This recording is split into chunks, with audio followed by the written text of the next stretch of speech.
Солонгост түрээсийн байр нь одоо халаагуурынхаа системийг нэг юм товчонд ингээд шийдсэн байт юм байна. За гэртээ байхдаа хэрвээ халаагаараа жоохон нэмий гэвэл ердөө эдгээр товчнуудаа дараал нэмждэг. За мөн усаа хаалгаж усанд орё гэвэл эндээсээ бас удирдаад усаа хаалгачдаг юм байна.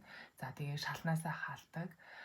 Гэрээсээ гараад явахдаа температураа арай багасгаад явчвал халаалтын мөнгө нь арай бага гардаг гэх мэтээр шийдлүүд нь байт юм байна. Тэгээд Монголд ч гэсэндээ гэр хорооллын айлууд маань иймэрхүү халаагуурын системүүд угаасаа Монгол төрөл бүрээр ороод ирчихсэн байгаа.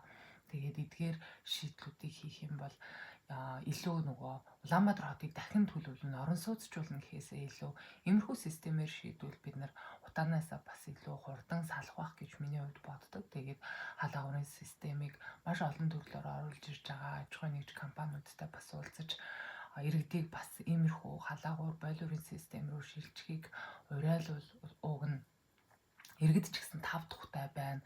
Маш хурдан хугацаанд өөрсдийнхөө хувийн өмчтэй байна гэдэг чинь гоё шүү дээ. Хувийн өмчөө гоё ингээд нөгөө тав тухтай байдлаар шийдээд ингээд гэртээ амьдрна гэдэг чинь маш гоё боломж ахгүй. Тэрнээс одоо ингээд газраа худалдаал, ийш тийшээ нүүгээл хизээ ашиглалтанд орох нь тодорхойгүй. За хэдэн төгрөг аваад нүүлээ гэхэд хаашаа нөхөө гэд айгүй хэцүү асуудлууд хөндөгдөн. Тэгэд ингээд шийдчихвэл үнэхээр амар.